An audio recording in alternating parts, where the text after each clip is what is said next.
It was the night the river came alive, roaring like a hungry beast, swallowing porches, dreams, and promises. Folks say Patrick went back into that flood not to save himself, but to keep his vow to Holly, whispering her name against the thunder till the water silenced him. But down by the bend, when the moonlight hits just right, some still swear they see two shadows hand in hand, walking across the mist. Maybe love didn't drown that night. Maybe it just learned to breathe underwater. And Lord knows, in this town, some songs don't ever stop singing. I still remember the way Patrick used to wave at Holly every morning from across Magnolia Street. That boy had a smile that could melt butter on a winter day. Holly lived in the yellow house with the white porch swing that never stopped creaking, even when the wind was still. Folks said the swing knew their story before they did. They were young then, just two dreamers who thought love was strong enough to stop storms. Patrick worked at Mr. Leroy's woodshop, always smelling of cedar and sawdust. His shirt rolled up to the elbows, humming old church hymns while the sun poured through the cracks in the wall. Holly worked at the diner, serving coffee with a grin so kind it could fix a broken heart. Everybody in town knew what was coming. You could see it in the way Patrick looked at her, like he was seeing the whole world in one pair of brown eyes. Sometimes I'd see them down by the riverbank, throwing stones, talking about their wedding that hadn't even been planned yet. Holly wanted lace and wildflowers. Patrick just wanted her to smile forever. I'd watch them from my porch and think, Lord, they're building something strong. But around here, the river always has its own plans. And that year, it had plans bigger than anyone could see coming. You could tell something was shifting that summer. The air grew heavy, like it was hiding a secret. Even the dogs barked differently, low and nervous, like they knew rain was coming that wouldn't leave easy. Patrick would joke about it. Ain't no flood big enough to wash this town away, he'd say, tapping his heart. Not when we got love holding us steady. But you could see worry hiding behind his grin. The clouds sat too long over the hills, dark as bruises.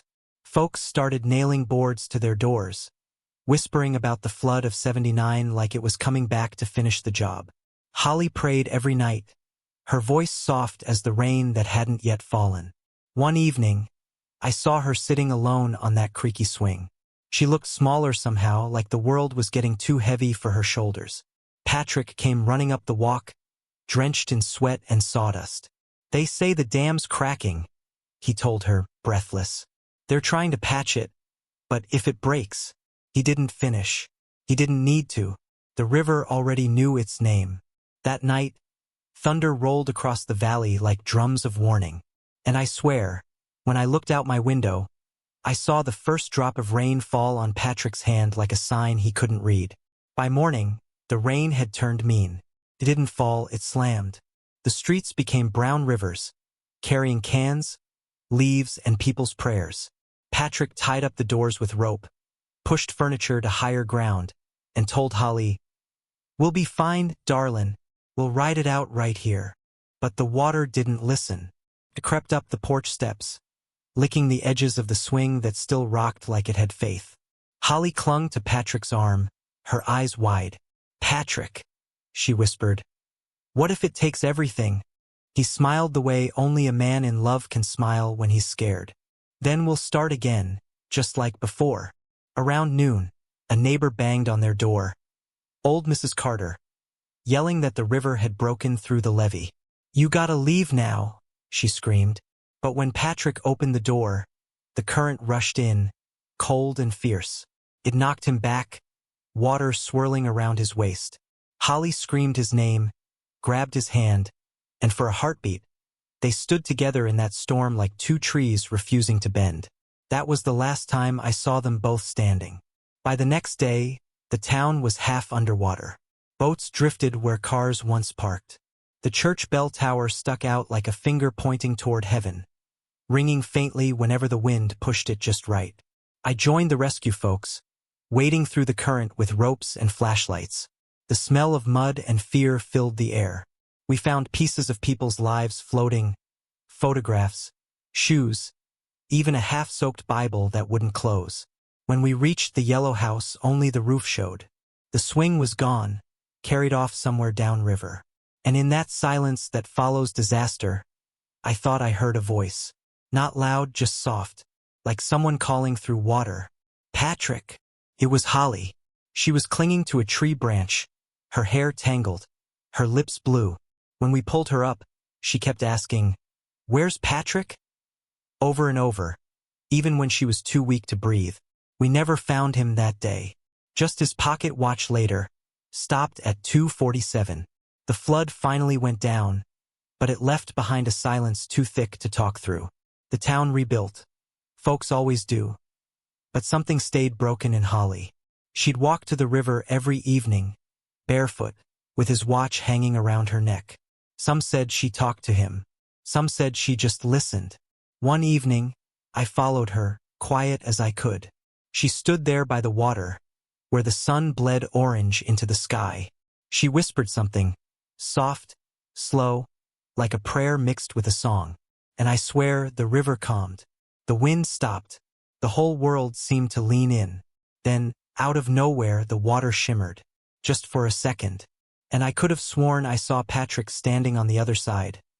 Clear as day, smiling like he'd been waiting for her all along. Holly smiled back, tears running down her cheeks. She turned, looked up at the sky, and said, "Love don't drown. It just learns to swim deeper." And I reckon she was right.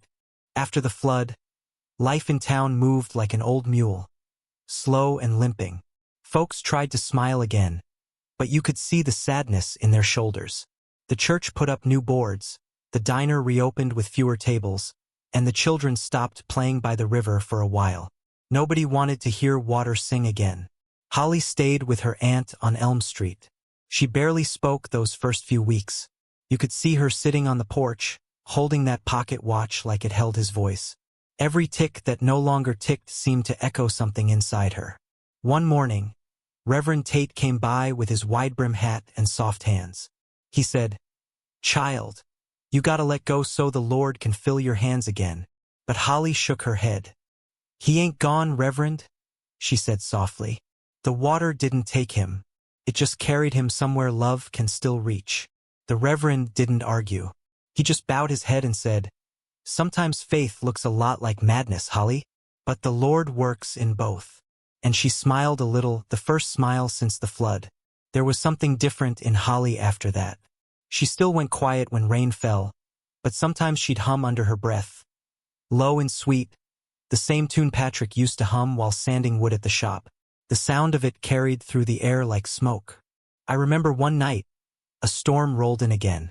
The thunder shook the hills, and the power flickered out. Folks got nervous, thinking of what had happened before. But Holly didn't run. She stood on her porch, watching the sky open up, her hand tight around that pocket watch. And that's when it happened. Lightning flashed, and in that flash she saw something move by the river. A figure, tall and familiar, standing where the water kissed the shore. Patrick, or something that wore his smile. She didn't scream. She just whispered, "Patrick." And the wind seemed to answer back, carrying her name through the rain. Holly. After that night, she told nobody, not even her aunt. But I saw her start going to the river more often, always at dusk, like she was meeting someone the rest of us couldn't see. The town began to talk like towns always do. "She's seeing ghosts," they said. The flood broke her mind. Others swore they'd seen footprints by the river that vanished before morning. Old Mrs. Carter swore she heard two voices singing near the shore one night. One clear, one faint, like it came from the water itself. "It weren't no wind," she said. "And it sure weren't no frog choir either." I didn't say much. I'd seen too much in my years to laugh at the strange. I just kept watching Holly. How peace had started to creep back into her eyes, slow and quiet, like dawn light. One Sunday morning, she came to church wearing white, hair down, face shining like rain-polished wood. Folks whispered. Reverend Tate paused mid-sermon when he saw her. After service, he asked, "What's the occasion, Holly?" She smiled and said, "Today's the day Patrick promised me." He frowned. "Promised you what?" But she didn't answer. She just walked out, barefoot, toward the river. I followed her. 'cause I knew in my bones something sacred was stirring. The sky was a soft gray, and the air smelled like lilacs and rain. She walked right down to the edge of the river, that same place where she'd last seen him. She knelt, touched the water, and closed her eyes. Then she began to sing, the old hymn farther along, slow and trembling, the way her mama used to sing it. And I swear to you, as her voice rose, the river started to glow. Not bright, just soft, like the inside of a dream. And then there he was, Patrick, standing in the shallows, his clothes moving like mist, his eyes full of that same love that once filled this town with joy. He reached out his hand, but not to take her, just to show her he was still there. Holly didn't cry. She smiled through the trembling, whispering, "I knew love don't drown." Then the light faded. The river went still again. But the next morning we found something strange. Right where she'd knelt, two sets of footprints pressed deep in the mud. One smaller, one larger, both leading back toward the water and then stopping. After that day, Holly wasn't quite the same. She still lived in town, still helped at the diner, still smiled when folks came by. But her laugh, it had something new in it, something free. Every evening, she'd sit by the river, talking softly, as if carrying on half a conversation. Some nights, I swore I saw the water ripple even when the wind didn't blow. Once, she came to my porch with that pocket watch in her hand. "It's ticking again," she said, and pressed it against my ear. And Lord help me, it was soft, steady, like a heartbeat. From then on, she wore it every day, said it helped her sleep through the storms. She told me once, "Patrick said love ain't supposed to keep you trapped on this side or the other. It's supposed to set you free." I asked her if she really believed he'd been there that day. She smiled slow and said, "I don't need to believe it. I felt it." And something about the way she said it made me believe too. It was early autumn when the river began to sing again. Not loud, not wild, just a low hum, like someone humming through the roots of the earth. Folks thought it was the wind at first, but Holly knew better. I could see it in her eyes whenever the breeze touched her hair, like she recognized that song. One evening, I found her sitting on her porch with a jar of fireflies glowing beside her. "You hear it too?" I asked. She smiled, not looking at me. "It's him," she said softly. "He's been learning to speak through the water." I chuckled, half nervous, half amazed. "You talk like a woman still married to the sky." Holly turned to me then, her eyes calm and shining. "Ain't that what love is?" she whispered. "Something that don't stop breathing just 'cause the body does?" That night I couldn't sleep. The river was singing louder now, a deep rhythm that rolled like a heartbeat under the soil. I sat on my porch till morning, listening. Maybe it was my old ears playing tricks, but I could have sworn I heard two voices tangled in that hum. One male, one female, just talking, like they used to on Sunday walks. When winter came, the air grew sharp and thin, and the world went quiet again. Holly didn't go out much during the cold, but sometimes I'd see her shadow moving behind her window, candlelight flickering like she was keeping watch for someone. Then one morning, she came by my porch, wrapped in a shawl, holding a little carved bird in her hands. "Patrick made this," she said, brushing her fingers over the wings. "Before the flood. Said it was for our wedding cake." The bird was smooth, carved from cedar, with a crack down one wing. "It washed up by the river last night," she said. "Guess love still finds its way home." She placed it in my hands and smiled. "You keep it, Mr. Joe. You remember us when I'm gone." Her voice was gentle, but there was something final in it. I wanted to ask what she meant, but she just looked toward the horizon where the river glimmered like silver thread and said, "Sometimes love calls you home twice. Once for goodbye, once for forever." And then she walked away, slow, steady, like someone following music no one else could hear. The next few days, the town felt different. The air had that hush before something happens, like the world was holding its breath. The river rose a little again, though there'd been no rain. One night, the church bell started ringing all by itself. Folks ran outside, thinking maybe a storm was coming, but the sky was clear as glass. I looked toward the river and saw a mist rolling over it, glowing faintly, like moonlight caught in water. And there, right there at the bend, I saw her, Holly, dressed in white again, the pocket watch shining against her heart. She wasn't walking fast, just calm, like she was meeting an old friend at a familiar place. I wanted to call out, but something in me froze. Maybe it was peace I saw on her face, maybe something holier. She stepped into the shallows, and the water didn't fight her this time. It folded around her, gentle as hands. Then I saw it. Another figure, Patrick, waiting, smiling, the same soft grin he always had when he looked at her. They met in the middle of that river, the water glowing like morning. And then, just as the light spread across the current, both of them were gone. No splash, no scream, just quiet. We found her shawl the next day on the riverbank, dry as dust. No sign of her anywhere. The preacher called it a miracle, the sheriff called it a mystery, and I called it what it was: love finding its way home. At the church service that Sunday, Reverend Tate said, "Sometimes heaven don't wait for death to open its doors." The whole town sat silent after that. When I went home, I placed that carved bird on my porch railing. The wind blew gentle, and I swear it moved, just a tiny tremble in its wings, like it wanted to fly. That night I dreamed of them, Patrick and Holly, walking hand in hand through tall fields, barefoot and laughing. The floodwaters sparkled behind them like a silver road, and when I woke, I could still hear their laughter echoing in my chest. Spring came again, and the river softened, carrying new blossoms and old secrets. The swing that had been washed away years before was found downstream, tangled in willow roots. They brought it back, sanded it, and hung it in front of the diner where Holly used to work. Sometimes, late in the evening, the swing moves on its own. Folks say it's just the breeze. But every now and then, when the sun's setting low and the sky turns that honey color, you can hear a faint hum, Patrick's tune, and if you listen real close, you'll hear her laugh in reply. The diner girls still keep a cup of coffee on the counter by the window. No one drinks it. They say it's for Holly, in case love gets thirsty on its way back home. And me, I still sit on my porch, watching the fireflies dance over the river, waiting for that same shimmer I saw once before. 'Cause in this town, love ain't just a memory. It's a river that never stops running. After Holly disappeared, the town didn't sleep right for weeks.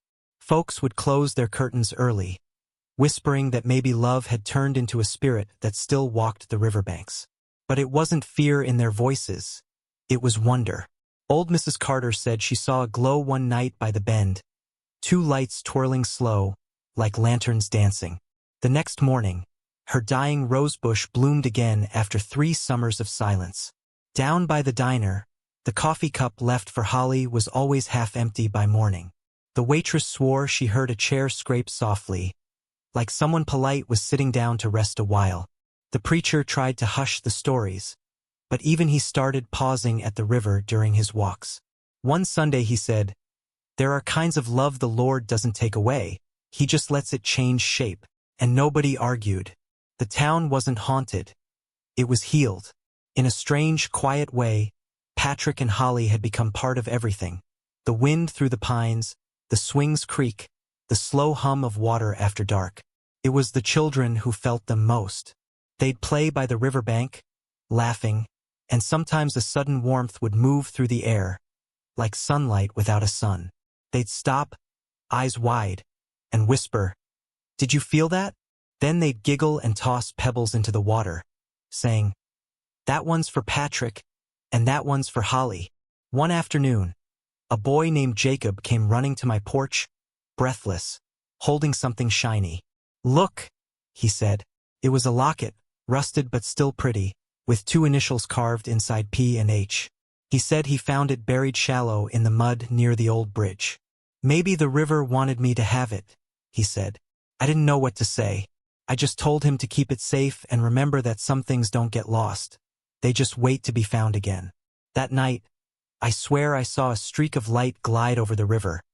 Not lightning, not fireflies, just a single soft glow that faded slow, like a sigh. Time moved like it always does. Years passed, faces changed, but Patrick and Holly stayed the same in our stories. They became a kind of promise, lovers who proved that death couldn't finish what love began. When the young couples argued, folks would say, "Go walk by the river. Let Patrick and Holly remind you what forever looks like." And it worked. Somehow, the river always calmed hearts. I seen men walk down there angry as thunder, and come back quiet as prayer. One year, the town council wanted to build a bridge across the same bend where they vanished. But every time they started digging, the machines would stall, the ground would soften, and the river would rise just enough to chase them away. After the third try, the mayor just shook his head. "Guess that's their spot," he said, and nobody argued. They built the bridge a mile down instead. On the day it opened, a rainbow arched over the river. Clear, perfect, and strange. 'Cause there hadn't been any rain that week.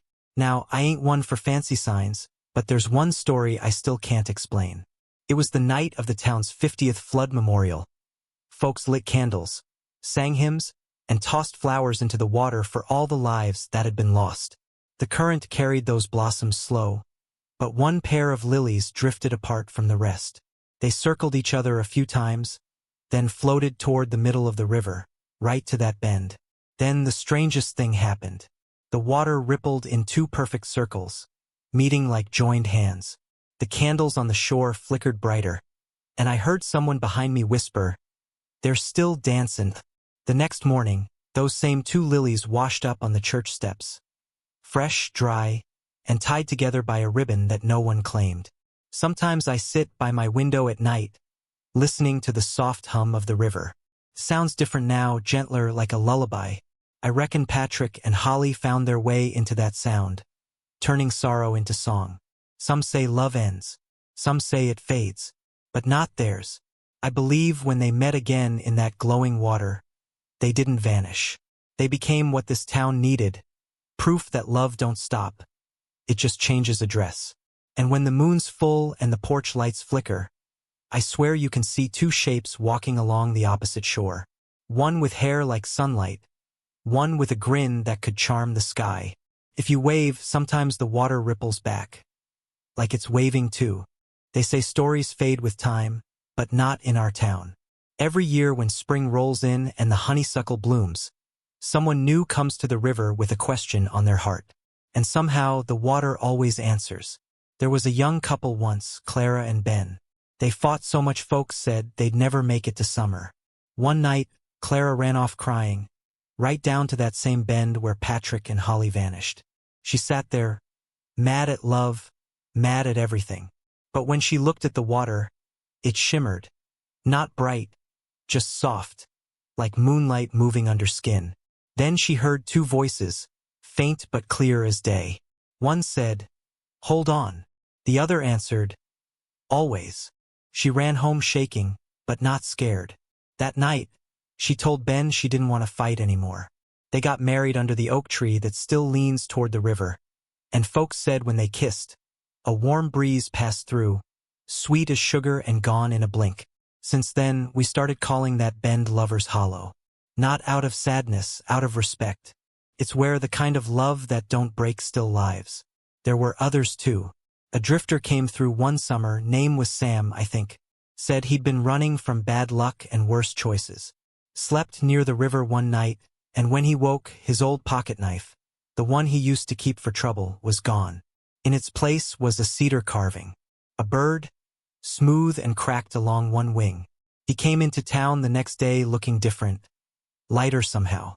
Said he didn't know what happened, but he was done running. He stayed, found work fixing roofs, and every Sunday he'd leave a single white flower by the riverbank. People said maybe Patrick and Holly were keeping watch, mending hearts that had forgotten how to beat right. One year, a preacher from another county came to visit. He'd heard the stories and wanted to see for himself. He called it local superstition and said no ghost had power greater than God. He stood by the river and shouted, "If there's spirit here, show yourself." The wind stopped. The trees went still. Then a sound rose low, soft, and holy. Not thunder, not wind. Just a hum that filled the air like light fills glass. The preacher dropped to his knees. When he came back to town, his voice was quiet, his eyes gentler. He said, "Whatever lives by that river don't fight the Lord. It sings with him." You see, friend, Patrick and Holly weren't gone. Not really. They just stopped needing bodies to love with. They started loving through the small things.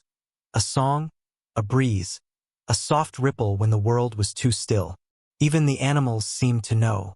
Birds would perch on the same branch above the bend, and dogs that wandered too close never barked. They just sat and wagged their tails, calm as Sunday mornings. And me, I kept watch all those years. I grew older, slower. My porch chair creaked louder than my knees. But I never stopped listening. Sometimes at dusk, I'd see two shadows cross the river, hand in hand, quiet, glowing just enough to see. I'd tip my hat and whisper, "Evenin', you too." And I swear, the river would ripple right back, polite as always. Last summer, before the sickness took my legs, a stranger knocked on my door. A young woman, bright eyes, notebook in hand, said she was a writer studying old Southern folktales. Wanted to know if I'd ever heard about the lovers of Magnolia Bend. I laughed and said, "Heard about 'em? Honey, I lived right next to him." She smiled, sat down, and I told her everything. The flood, the lights, the love that learned how to swim deeper. She wrote it all down, word for word. But before she left, she asked, "Do you really believe they're still out there?" I looked toward the river, still silver under the moonlight, and said, "No, miss, I don't believe. I know." That night, I dreamed again. Of that yellow house, that porch swing, that pocket watch ticking steady as a heartbeat. And somewhere in the distance, two voices laughing, soft as water over stone. I remember the morning I couldn't make it to the porch. My knees gave up before the rooster even thought about crowing. So I sat by the window instead, watching the world through lace curtains and dust motes. The town was waking up gentle. The baker's whistle, a screen door slam, children's laughter carrying across the street like it always had. But then I saw something odd. Two sets of footprints in the dew, crossing the grass from nowhere, heading straight toward the river. Bare feet, small, light, side by side. Now, ain't nobody in town walked that early except old Ben's dog. And those sure weren't dog prints. So I waited, and waited, till the morning sun climbed high and those prints faded into mist, like they'd never been. Word got around that I'd seen something. You know how folks are. They started coming by again, sitting on my porch, asking to hear the story one more time. And I told it, but not the same way. This time I told it slow, with pauses for the wind to speak to. Because I'd started hearing the small things again. The hush before a storm, the low hum in the trees, the river singing through the reeds. Every time I said their names, Patrick and Holly, the air around me grew a little warmer, like the world itself remembered them. I reckon that's what love is, when it's pure. It doesn't shout. It just lingers. One night, not long after, I dreamt of a porch, not mine, but theirs. Yellow paint fresh as butter. Holly in her Sunday dress, Patrick in his work shirt, both barefoot, swinging slow. Patrick looked at me with that grin of his and said, "You done kept our story safe, old friend." Holly laughed, a sound like water over stone. "Now it's your turn to rest." I wanted to ask them how, but the dream began to fade. Only the sound of their laughter stayed, carrying me back to morning. The next day, the writer girl came back. She'd printed the story, said it'd be in a book called Southern Hearts That Never Die. I smiled and told her it sounded about right. Before she left, she asked if I'd like to dedicate it to someone. I thought for a while, then said, "To anyone still waiting for their love to come home." She nodded, tears shining like the river at dusk. And before she stepped off the porch, she looked out at the bend and whispered, "Good night, Patrick. Good night, Holly." The wind stirred soft, like a sigh. Now I'm sitting here again, same porch, same chair, same slow night. The fireflies are out, painting gold in the dark. And down by the river, I see it, a shimmer, faint but real. Two figures walking hand in hand, toward the light. They stop, turn, And for the briefest breath, I swear they're looking right at me. Patrick raises his hand, that same easy wave. Holly smiles. Then they fade into the silver mist, leaving the air warm and sweet, like the hush after an amen. And me? I just sit here, smiling to myself, because I know what most folks don't.